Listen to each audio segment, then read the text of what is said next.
measured from the armpit to the end of the fist for Hunter. They both weighed in a little bit under 200, and tonight Usik has done more rehydrating, going up to 207. It's quite unusual to see a fighter weigh in at 198 and then step on our unofficial scale 24 hours later and weigh 197.5, as is the case for Michael Hunter. Both fighters are already in the ring. The crowd's very excited, as I mentioned. Let's go to ring announcer Michael Buffer for the official introductions. Ladies and gentlemen, from the MGM National Harbor, Oxon Hills, Maryland, International Boxing Hall of Fame promoter Mr. Bob Arum and Top Rank Incorporated proudly present an evening of world-class professional boxing for your entertainment, live on HBO. Sponsored by Kidder Sports, Tecate Barn Bold, and the MGM National Harbor, an MGM Resort luxury destination. This fight presented to you also in association with K2 Promotions. All bouts tonight sanctioned by the Maryland State Athletic Commission. The three judges assigned for this contest, David Braslow, Lynn Carter, and Jaime Garrioa, and the referee in charge of the action at the bell, Bill Clancy. And now, for Jim Lampley's birthday, let's get this party started! 12 rounds of boxing, 2 undefeated fighters, somebody's has got to go. This is for the WBO Cruiserweight World Championship. Introducing first, fighting out of the blue corner, wearing red with gold, official weight, 198 pounds. As a professional, he has a perfect record, consisting of 12 fights, 12 victories, including 8 wins by knockout. Fighting out of Las Vegas, Nevada, USA, the undefeated challenger, Michael Hunter.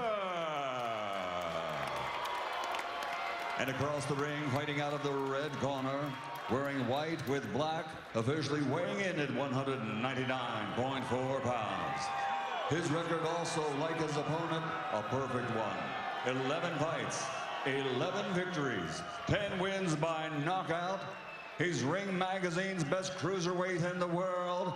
Dame Gospoda de Simropol, Ukraine, the reigning, defending, undefeated WBO cruiserweight champion of the world, Alexander Alexandrovich Usik.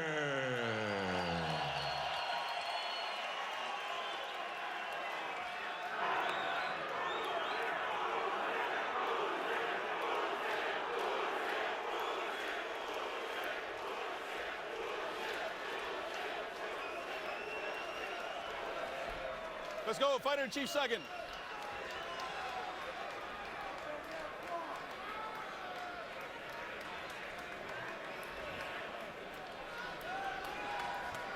Ready, sir. Bring it in, Michael. Bring it in, sir. All right, Alex. Yeah. All right, gentlemen, we're scheduled for 12 rounds. WBO Cruiserweight Championship of the World. I expect a good, clean fight. Protect yourself at all times. You must obey my commands. Both your trunks are perfect. I want all your punches above the line. Above the line. Yes. Let's touch gloves. Good luck and God bless. Good luck. All right. You heard Michael Buffer mention it, and I'd just like to wish my dear friend, our colleague, Jim Lampley, a very happy birthday, Jim. You're the best, and we are all so thrilled to spend your birthday with you. And in honor of your birthday, not only are we going to get to see maybe the best pound-for-pound fighter of the world, Lomachenko, but an Alexander Usik, probably the most talented and skilled fighter north of light heavyweight in the entire world, and he's in with a real fighter in Mike Hunter. Now that's interesting, because you just said the most talented and skilled fighter north of light heavyweight, meaning that you think Usik is as talented or more so than anybody in the heavyweight division. And not to get too far ahead of ourselves, because he has an assignment in front of him in Michael Hunter, but that's an ambition of his down the road, is to perhaps become a meaningful heavyweight. We'll see if he has the size for it, but in terms of his talent and skill, yeah, I'd say he's the #1 guy north of light heavy. I say he's close to it, but I think, you know, the jury's still out on that. I think beating Hunter, if he beats Hunter or knocking Hunter out, I think that'd be a step towards that way. Well, and of course, we're going to see the supposed next heavyweight sensation, Anthony Joshua, perhaps April 29 in London against Vladimir Klitschko, and he'll have something to say about what happens in the heavyweight division in the future if he can get past Klitschko. But in the meantime, Usik off to an early start against Hunter. He doesn't always get that jab going at high intensity in round one, Bernard. Gets a little bit of a look at his opponent before he decides that he's ready to start throwing it over and over and over again, which has become his pattern when he's hot. Well, Usik did say at the fighters meeting that he's a slow starter, and I believe that Hunter, you know, responded when I asked him about what if we start slow, that he would jump on him real fast and make him fight faster than he normally would do coming out for the first few rounds. But Usik is doing what he said he would do. He said he's going to come out, he's going to figure it out, he's going to see what he has in front of him. But right now, I think he should throw some jabs. I think he should be a little bit more aggressive and not sort of waiting for Hunter to counter. He's a slow starter, Usik. And he's now in consecutive fights here on HBO in with fighters who are not easy to look really good against because they're good defensive fighters. And yet he was able to win his last fight by a knockout, and I'm sure he hopes to reproduce that here against undefeated Mike Hunter. There's a hard left hand over the top by Usik, and he wings the left hand again. Usik won the Cruiserweight Championship last year from Christian Glowacki of Poland. Glowacki had beaten Marco Huck, who had held the title through 13 title defenses. So he's the new big thing in the Cruiserweight division. The Cruiserweight division really doesn't have big things since Evander Holyfield, really. But it's a start. The Cruiserweight division is a start to a heavyweight division, and the heavyweight division right now is really for taking, you know, especially after Klitschko and Joshua squares off. But, you know, a southpaw versus the orthodox. You know, we say it's a southpaw, and Hunter is an orthodox fighter. You know, it seems the position is not comfortable on either guy's side. Either guy seems like kind of tentative.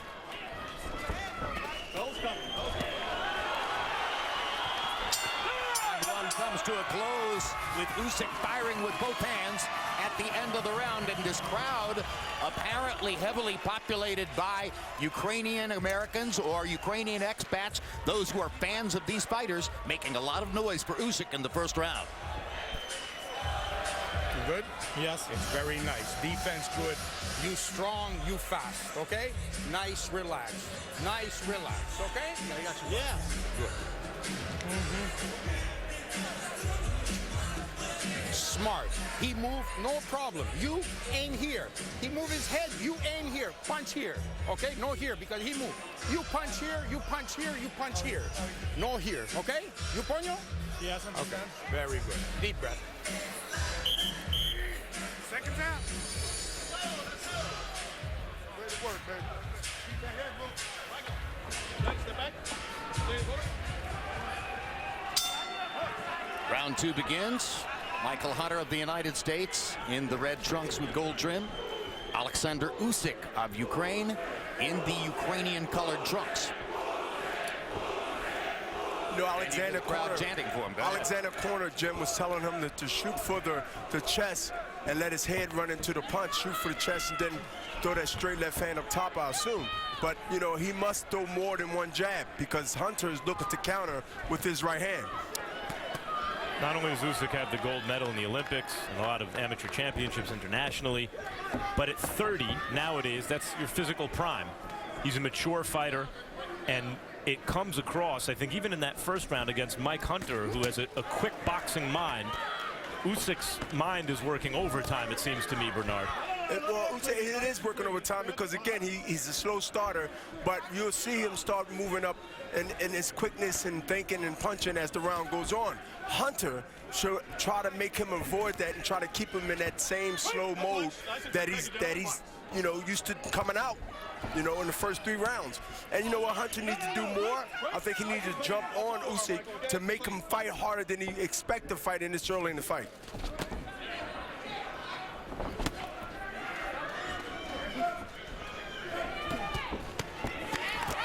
All the best fighters in the world, especially the guys who aren't huge punchers, the quickness of their boxing brain is what separates them, and Usik thinks fast.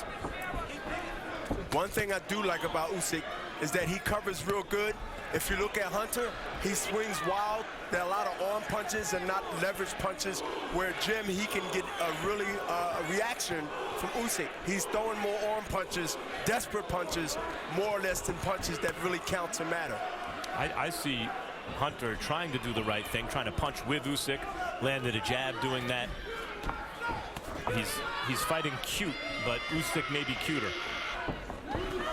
He's definitely got a tighter defense and got a more direct punch coming straight down, you know, from the pipe, trying to hit the chest, trying to hit the arms, and that's with the corner totem, to continue to try to throw that right jab and land it straight to the chest. Keep that right, keep it going. You don't like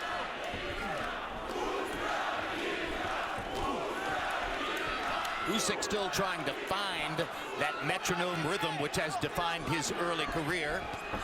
Hunter working both sides. Longtime boxing fans may remember Michael Hunter's father, a cruiserweight and heavyweight French contender who went by Mike the Bounty Hunter and registered wins over White Cowie, Pinklin Thomas, Oliver McCall before his untimely death in 2006 at the age of 46.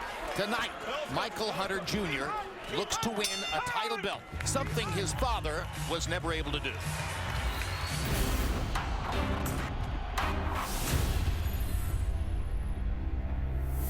Oh man, I was on his coattail every second of the day since I was little. If you ever seen him in the ring, you wouldn't forget him, because he was very unorthodox. They always called him in to be the opponent and stuff like that, but he was like a rough road warrior. From my knowledge, he was getting into an altercation with 2 undercover cops, and fortunately he got shot. So he passed away in '06. And I really didn't go too far into finding out the reason or how it happened and all that. But I just knew I had a mission to do. That was my idol and the reason why I'm here. You know, I always think about what would he want me to do, and so he's always with me. Max Kellerman, you have any specific memories of Mike the Bounty Hunter? He was a guy who,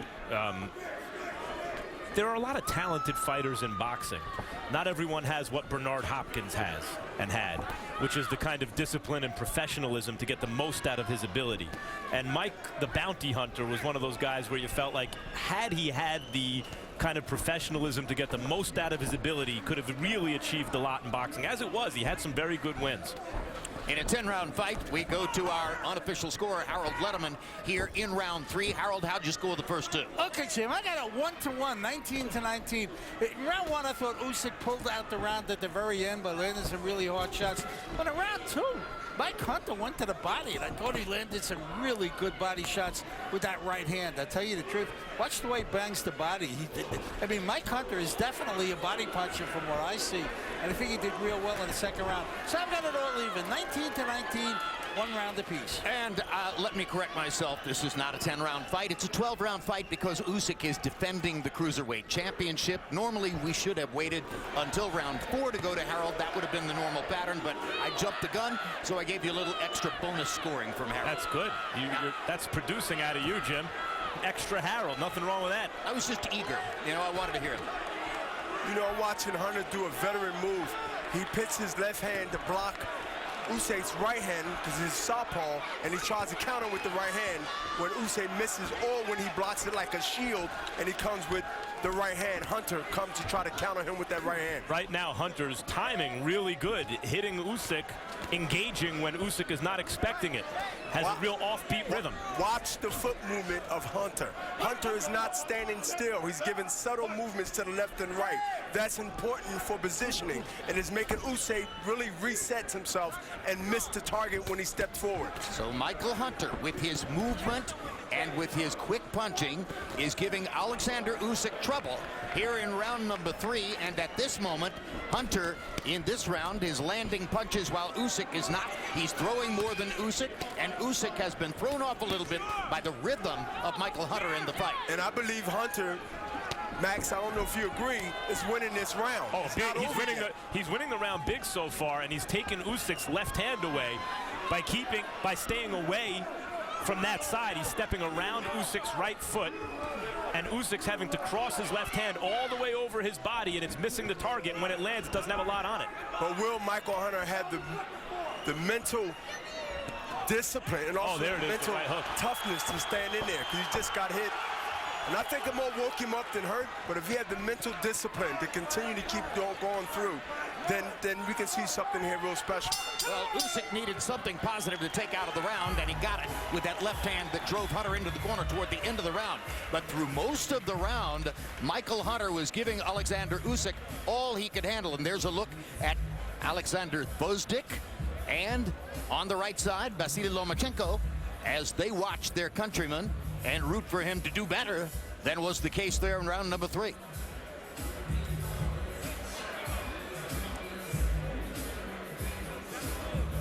Okay? Yes. Deep breath, deep breath, deep breath.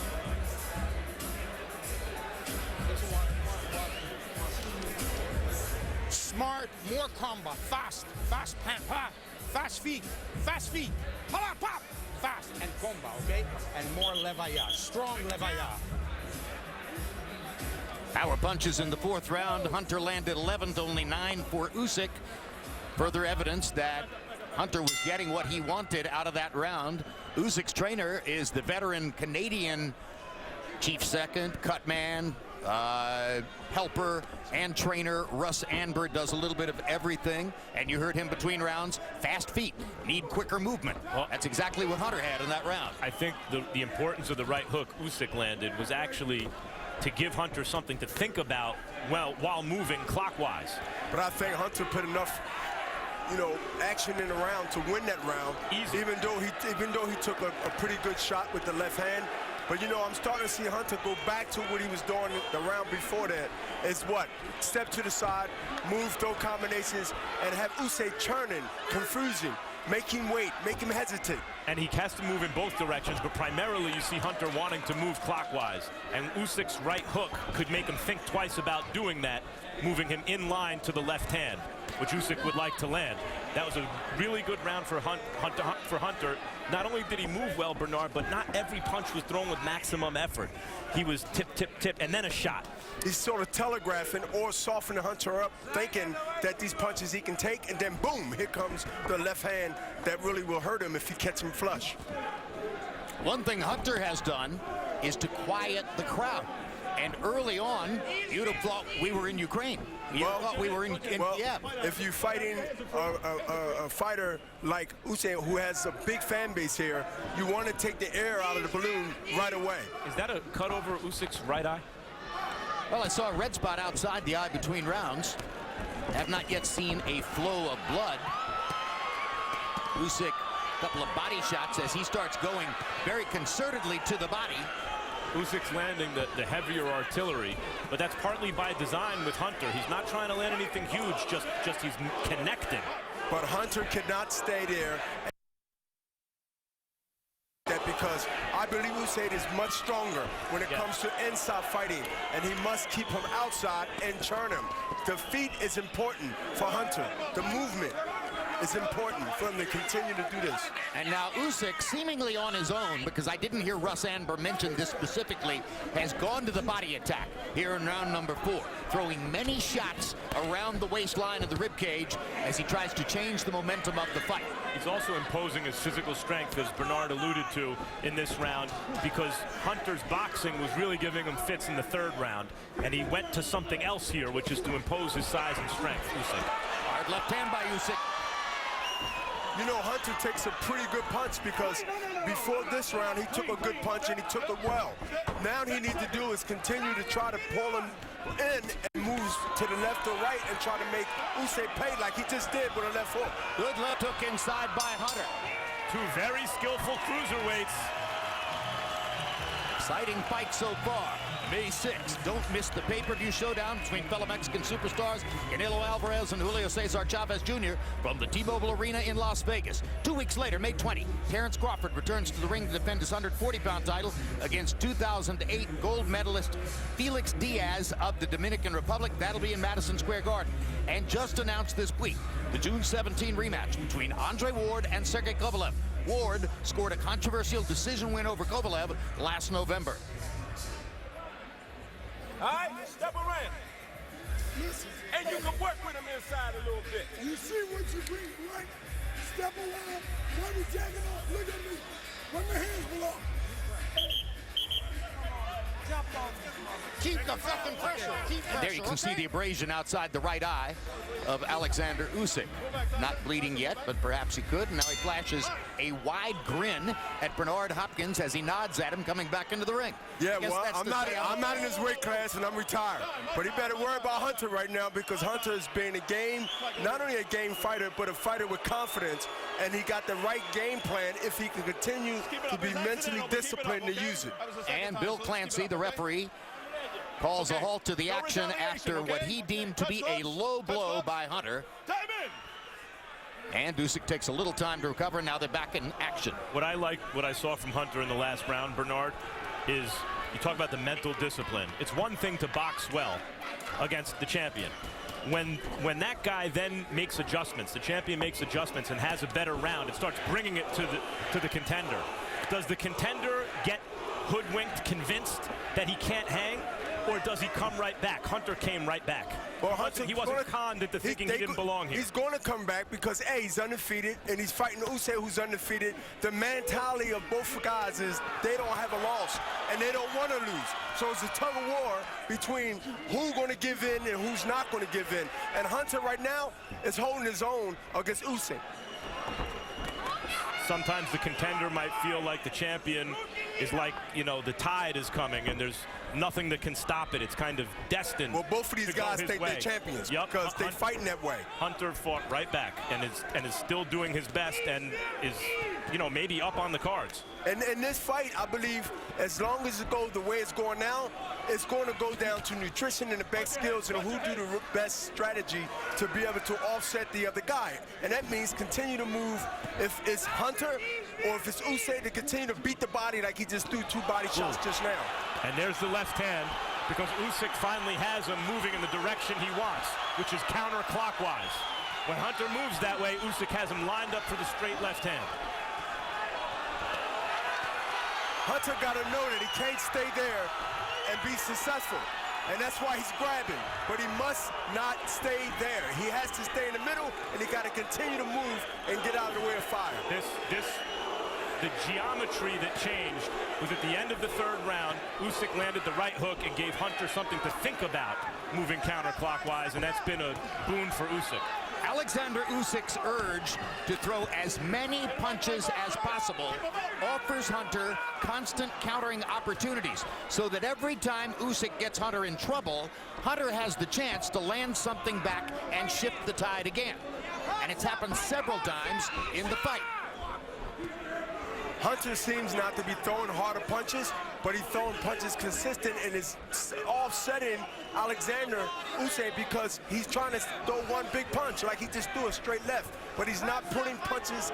Alexandr Usik is not throwing punches in combinations. Now he just threw it, but he was off angle. And he takes a right hand in return. And takes a right hand in return because he's off angle.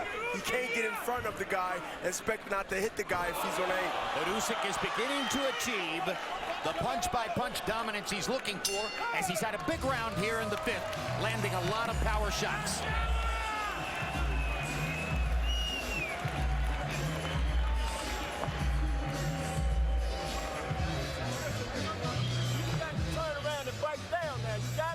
You give this man hot where there ain't no hot. Double, triple your jab. You got me? You gotta keep those punches up. I don't want to take a point. Keep them, please. Listen, you got to double, triple your jab, and bank him. You understand? He got one hand he's looking for, and that's the left. Stay off the line, son. Hey, go to your left, okay? Why are we fighting 2 people? Go to your left. I want this, right? This is what we worked on. I need my hooks here. Right hand's here, left hook to the body.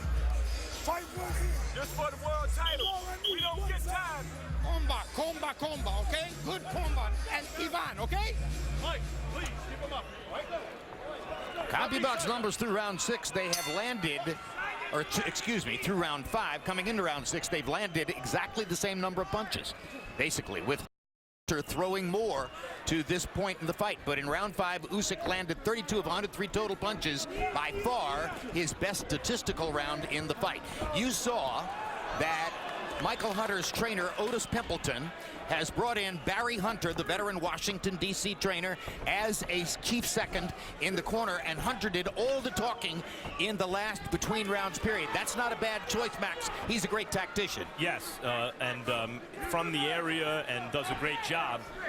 This is a critical round for Hunter, I think. If Usik is up on the cards, he's just up on the cards because of the last round. But the main thing is he's coming on in the fight and seeming to land more and hurt Hunter with some of these shots. Hunter needs to make a stand in this round to stop that momentum. Hunter, when he gets lazy or he gets sort of, you know, their headlights, he will take a big blow. And he got to continue to keep moving, not on the ropes, but he has to stay in the center of the ring, and that's the only way Alexander Usik is going to be offset. And he has to offset him with his feet, and he has to offset him with his punches. So all these things got to work in a combination. In the third round, Usik couldn't come near him with the left hand because he was nowhere to be found. He was outside of Usyk's right foot, and that was when Hunter was doing his best work. Alexander just threw a couple of jabs, and I think if he stick and be confident in that jabs and throw a hard punch after those jabs and set up something after that, I think he'd be successful. But this is the first time I'm starting to see him do 2 or 3 jabs, but not the right hand behind it, which I think eventually he will start doing. Usik is a second half of the fight type of fighter. And that's why I think that Hunter needs to go ahead and try to do something now to try to make him at least think twice about walking in. Now referee Bill Clancy wants to kick some debris out of the ring momentarily.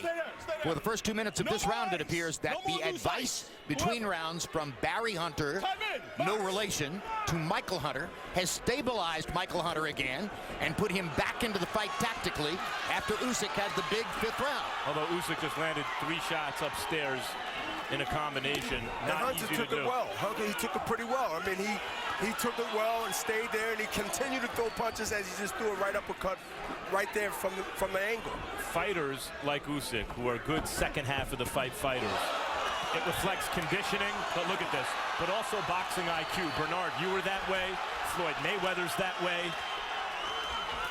Look at the multiplicity of punches from Usik. He throws a lot, and he throws from various different angles. They take some rounds to figure you out, and then they implement the game plan based on what they've learned about you early in the fight. It's called the truck has warmed up, Jim. And he's warmed up because now he's throwing more than one punch, and he's more confident now, got a little hop to his step, and he's throwing punches, and he's really in his flow right now. Right hook to finish the round for Alexander Usik. April 24th, we kick off the countdown to the May 6th super fight between Canelo Alvarez and Julio Cesar Chavez Jr. with Canelo Chavez, a fighting tradition, which offers a look at the 2 Mexican superstars against the backdrop of hailing from the world's most passionate boxing culture. April 29, the countdown continues with Face-Off, Canelo Chavez, as both fighters join Max Kellerman for a face-to-face interview in advance of their upcoming pay-per-view showdown.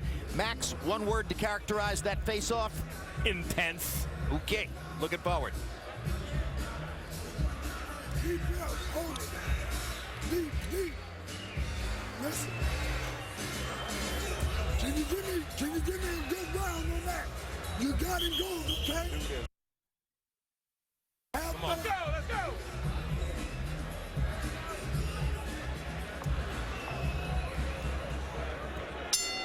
We are halfway through the fight.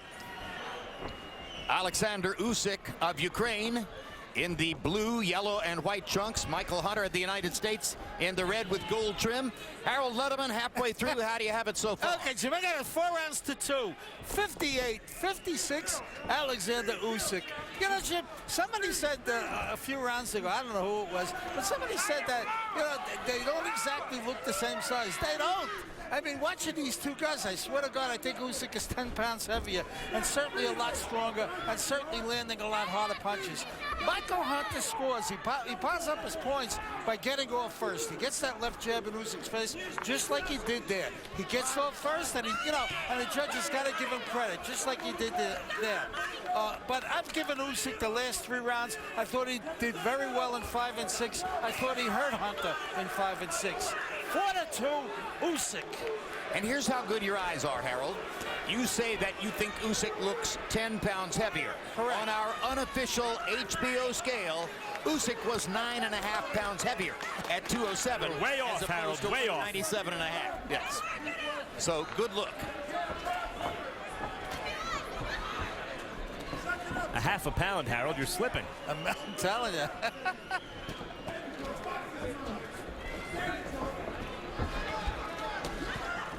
Hunter does better when he's taking those subtle movements to the left, to the right, but he can't pull back with his hand like that, because now Usik is pop-shotting with a left, then right, then combinations. It's highly unusual, as I mentioned before the fight, for a fighter to weigh in before the fight at 198 midday Friday and arrive at the ring weighing 197.5, a half pound less on Saturday night. I have to assume Hunter wanted that he wanted to be lighter than Usik so that he could move faster. Guys, not only is Usik a tremendous fighter, and Hunter's really acquitting himself very well here, but Hunter hasn't fought in a year, just about. I mean, he's been in 11-month layoff. He's doing this against the best guy in the division, likely, as off a long layoff. It's an impressive performance, win or lose. Absolutely right. Which I thought it was going to be a really difficult task to be able to. Good uppercut. Right, to be able to withstand the pressure of Alexander, who continue forward with earmuffs up and come right forward. But he's handling. He's handling real good. Hunter's handling with jabs. I like to see him throw combinations more now and not arm punches. See, a lot of it, when people say, well, what does he have to figure out in the first several rounds? Well, where is Hunter going to be? What are Hunter's tendencies? How does he react to feints? How does he react to the jab? When will he be open for one? And you would expect Usik to have advantages in speed and mobility against almost any cruiserweight in the world. He does not have a big advantage in speed and mobility here tonight against Michael Hunter. Very nice. And as Alexander Usik performs in the ring, his Ukrainian countryman, Vasily Lomachenko, with his father, Anatoly Lomachenko, next to him, and hidden behind Anatoly's shoulder, Alexander Vostik, all watching the fights together.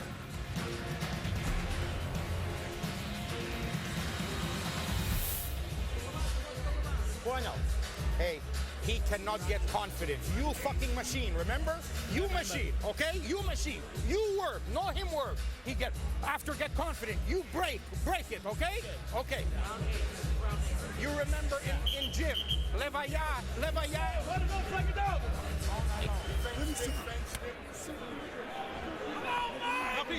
So, nice and clean, fellas. Rather concerted instructions between rounds from Russ Anber. One thing we've learned already is that Usik does not always directly follow the instruction he's given. 2 rounds ago, Anber was very, very straightforward and concerted in saying, I want body punches this round. Usik came out and didn't throw any body punches in that round. He was hammering Hunter upstairs. He's not listening to his corner. He came right out, earmuffs up, and straight right hand, 1 punch at a time. Just got countered by Hunter. And you know what? If he continued to do that, I want to see Hunter now take advantage of that. Go with the jab. The headbutt right now accidentally looks like they both ran into each other. But I want to see Hunter take advantage of him. No, let the referee do his job. Throw the jab in from Hunter and work the body. Well, Russ Anber knows what he's talking about, but Usik is the one in there, and he's an experienced fighter, and he sees what he sees and tries to take advantage of that. He may not always agree with the instructions of the corner. But sometimes you gotta too look at it that the trainer knows more and has more eyes in the ring than you have. You watching the guy in front of you, but the cornerman is outside watching. Did you always listen to your corner, Bernard? No, but when I got to the corner and it was in between rounds, Nazim Richardson always gave me instructions and I carried them out. But when it comes to being in the ring, I don't hear anybody. I don't even hear the crowd. I go right forward. But you did carry out the in-between rounds instructions, you're saying? You have to. I did.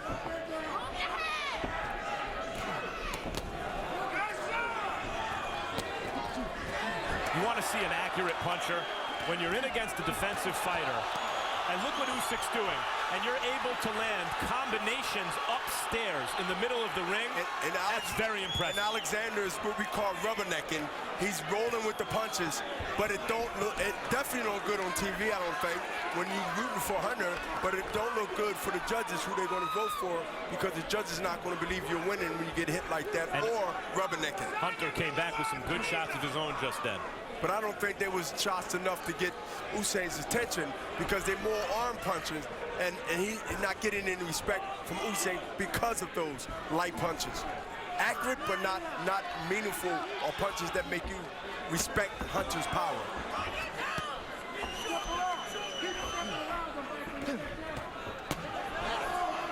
Hunter better be very careful staying in the pocket and looking at his work when he get done punching. Well, he's going to get countered with a hard punch. You talk about mental endurance. Right now, Hunter, who's shown very good mental endurance so far, his mental endurance, and sometimes that's, you know, tied to your conditioning and physical fatigue. His mental endurance seems to be wavering a little bit. And you saw the CompuBox numbers at the bottom of the screen, which demonstrate to you that Usik has landed twice as many power punches in the round. Hunter has had his moments, but generally speaking, Usik is again beginning to take control of the flow of the fight. 8 rounds done, 4 rounds to go. Listen. Deep breath. Suck it up, Michael. I need that.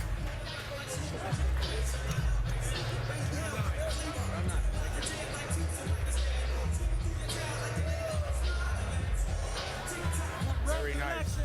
Very good. Good, Sasha? You feel good? You're good. Body is good, okay? Close. Pressure. Hey, broken, okay? Broken fucking balls, okay?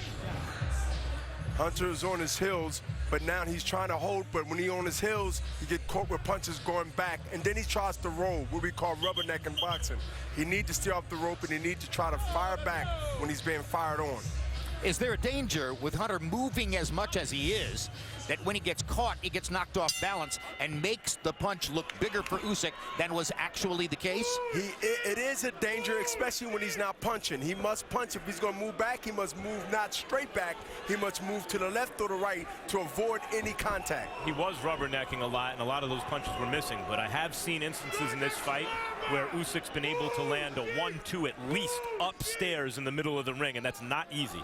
As we come to the 9th round, Harold Lederman has Usik winning 5 rounds in a row. So it's getting more and more difficult, at least from Harold's perspective, for Michael Hunter to win a decision in the fight. And certainly up to this point, it has appeared that if one of the two is the bigger puncher, it's Usik, not Hunter. Hunter's look like he's fighting a technical fight, and Usyk is fighting an aggressive fight. And if Hunter don't let those hands go and try to win these rounds on, then he's going to be way back, and he's going to need a knockout to win. And he don't have a big punch, as we've been seeing. Keep turning him, Michael. Keep turning him, Michael. Angle going, Michael. Well, if Usik were to win this round, he would then have 7 rounds won on Letterman's scorecard. Now, there isn't always a direct correspondence between what Harold Lederman sees and what official judges see. So we have to emphasize that he is our unofficial ringside scorer. Hunter's activity level now begins to drop a little bit, and that makes it easier for Usik to put combinations together. Well, when Usyk sees no punches coming, he's confident, he's a straightforward guy. He will break you down even more and be more confident on coming in. But as long as he continues to get those jabs that Hunter is giving him, 3 or 4 or 5 jabs, and Hunter is only jabbing because the pressure is coming and he know it. So it's more of a desperation retaliation that Hunter's doing. Just as Hunter's timing in his best round, the 3rd, was impeccable. Usyk's timing on the jab now is the difference in the fight at the moment, I think.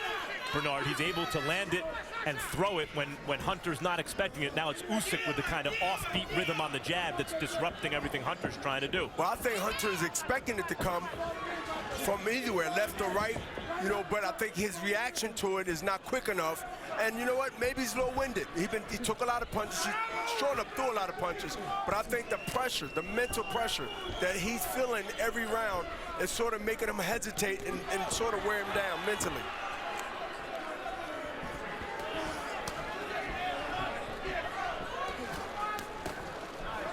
Body shots is going to take really a big toll on Hunter as these rounds get into the championship rounds, because Hunter is not really retaliating back. He's throwing one shot and moving.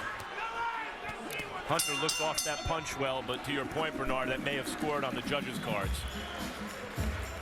Tuesday, April 18. It's the premiere of The Next Real Sports, which in the light of the deaths of several Dominican major leaguers in car accidents, visits the island nation to learn why the Dominican Republic is one of the most dangerous places on earth in which to drive a car.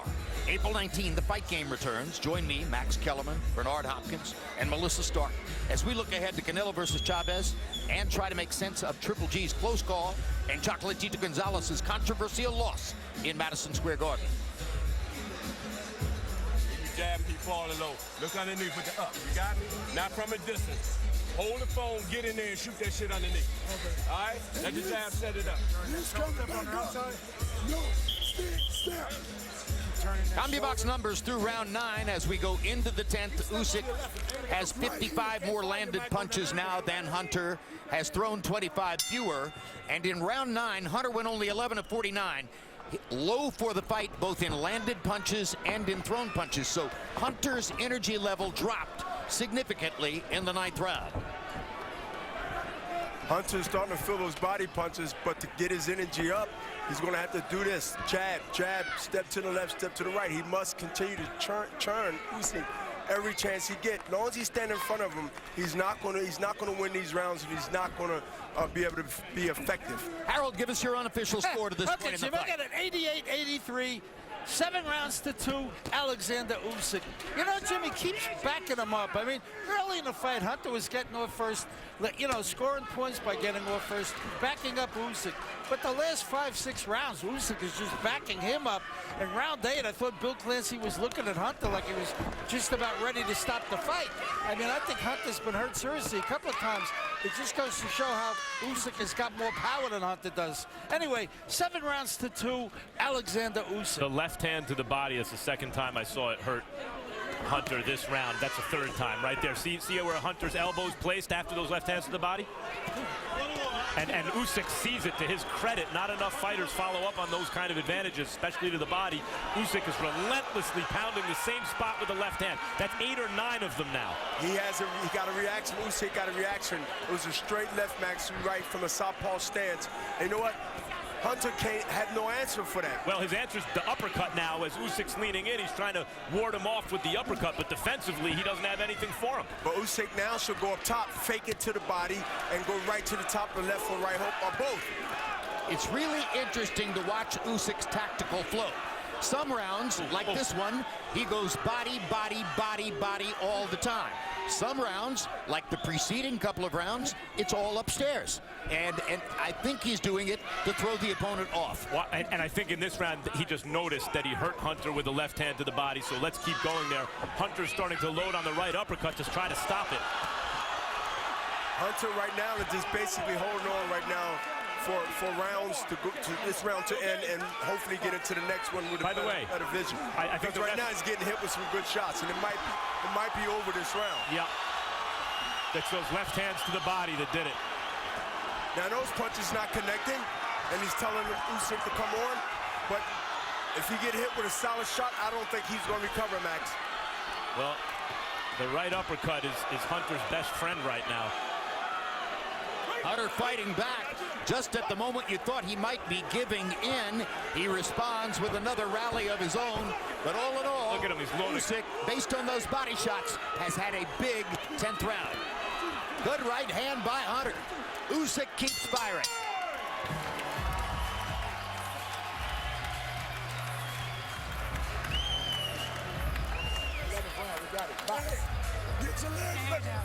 Get your legs up on you, okay? Get your legs up on you. You gotta bend your knees. But you gotta step around. You heard him. You got it. But you gotta keep your hands up. Bend your knees. Get your legs up on you. Open up. Listen. To your left again, okay? You got it fighting. You block. He's tricking Usik, sort of trick Hunter like he's throwing really a straight punch, but he throws up. left straight to the body because he's seen the body from the last round, and he's working the body more because he got a reaction from Hunter that he doesn't like that.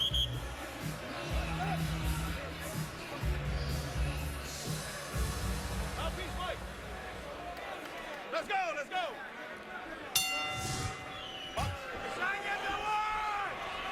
So Alexandr Usik, a Ukrainian fighter with a home court advantage here at MGM National Harbor, just next to the Potomac River in Lower Maryland, very close to Washington, D.C. Whoever chose this as the venue for a card in which or on which the three signature fighters in the last three events are Ukrainian fighters chose well, because this is a Ukrainian rooting crowd.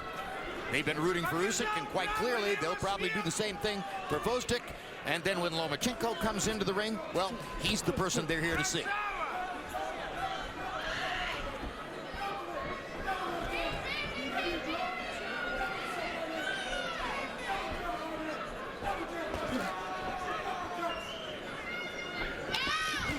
Those left hands to the body early in the round took the starch out of Hunter.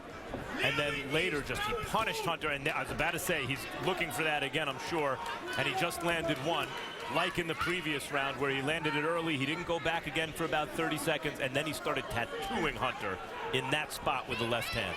And see, no matter what Hunter do outside right now, there's so many rounds in where Usik know that the power is not there, so he can take more chances, and he will take more chances. And that's why he's got the hop, that's why he's got the jab, and he's putting the pressure on Hunter because he know that he don't have to worry about anything. What Hunter has to do is set traps and trick him and let him know that he do have something to offer, but he can't do it backing up and not punching.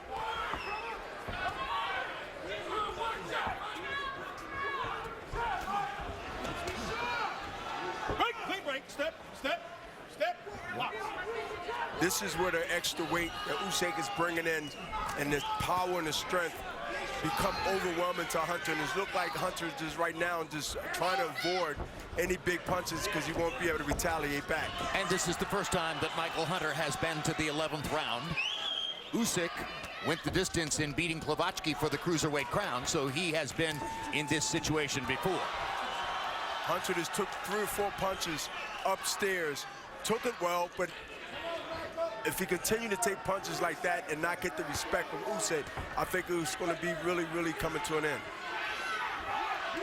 Hunter's shown a lot, even surviving the last round where it looked like Usik was on his way to a stoppage win.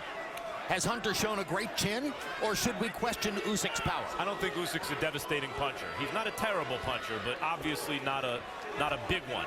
I don't think he has the really mindset, discipline to continue to keep coming forward and throwing punches to try to get the knockout. I think he takes a break when he don't get it. Maybe questioning is his conditioning. Maybe he's questioning the chin of Hunter. I think it's both.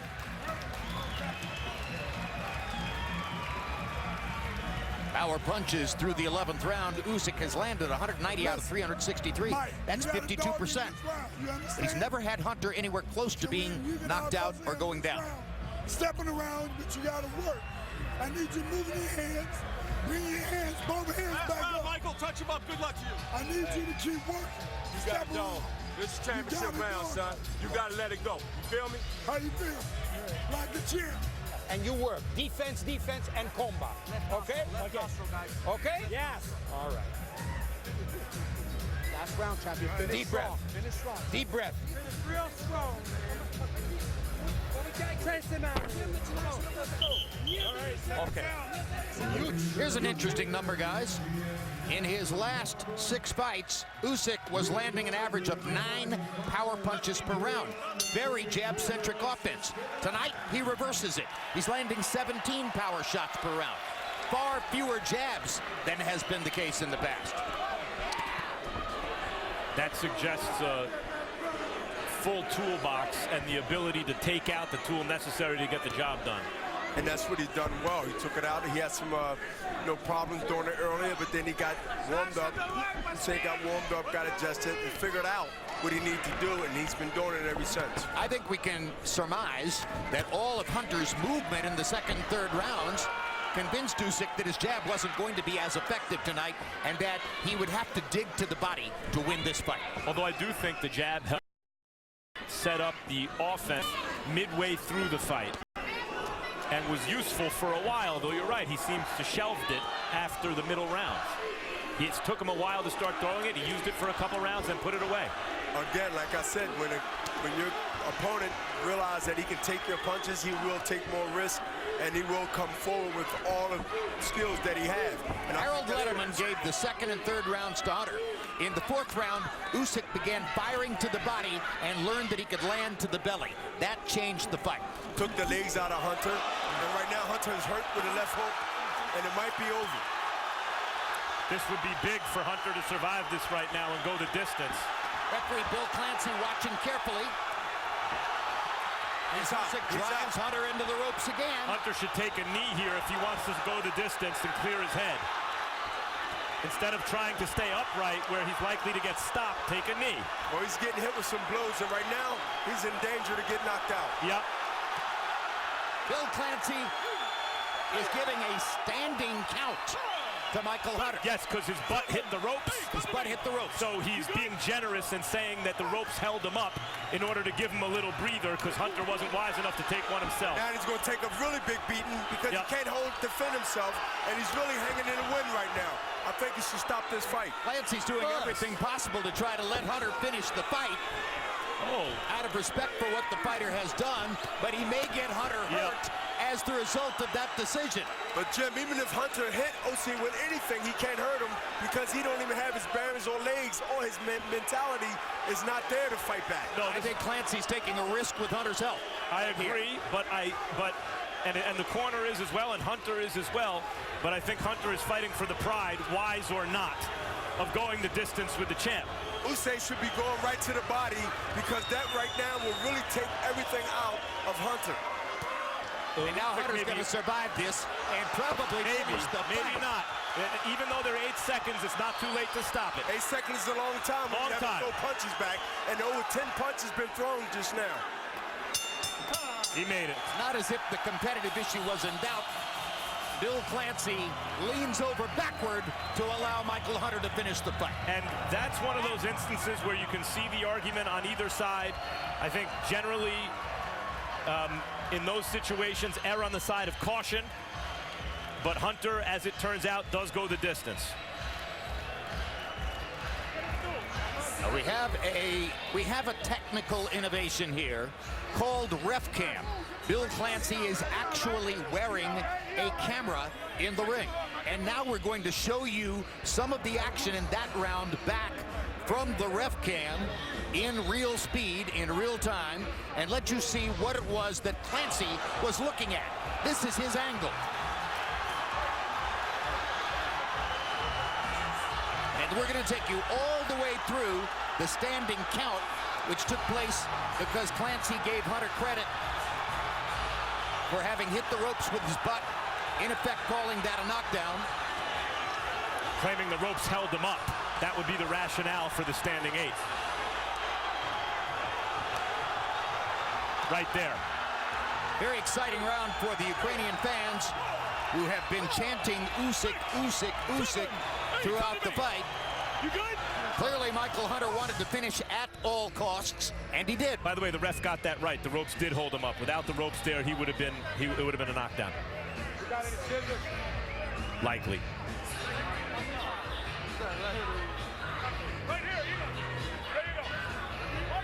You see the veteran Don Turner in Usyk's corner. Longtime trainer of Evander Holyfield back in the day. Very big factor in the rise of Sergey Kovalev. And by the way, that ref cam, Jim, did reveal why the ref let the fight continue, because a lot of those shots were missing. So a few of them were landing cleanly, enough to stop the fight, but enough were missing where he never felt like Hunter was in, I guess, grave danger. But one shot could have done it. Could have done it, and that one shot might be the one you don't want to see. But as we all observed earlier, Usyk's feet are moving so much of the time and moving at such speed that he never plants himself in such a way as to really try to make himself a devastating power puncher. He's not sitting down on his punches. No, he's not. He's actually trying to get the punch and get points, but he's not putting power behind the punches to get the respect that other... It'll be interesting to see if he chooses to do so. If he doesn't, I'm not sure he can be as effective as he thinks at heavyweight. I don't think so, Jim. He might remain a cruiserweight if that's the way he's going to fight. If he's going to fight at heavyweight, logic tells you he must make every power shot count more. Well, you have to get the respect of the really big guys. I mean, there have been heavyweights who Michael Spinks functioned as a heavyweight, and he wasn't sitting down on his punches. Let's go to Michael Buffer with the official decision in the fight. Ladies and gentlemen, we go to the scorecards here at the MGM National Harbor. All three judges score it 117 to 110 to the winner by unanimous decision. Still WBO Cruiserweight Champion of the World, still undefeated, from Simferopol, Ukraine, Alexander Alexandrovich Usik. Let's take a look at final CompuBox numbers in the fight. Alexandr Usik ultimately landing 131 more punches than Michael Hunter.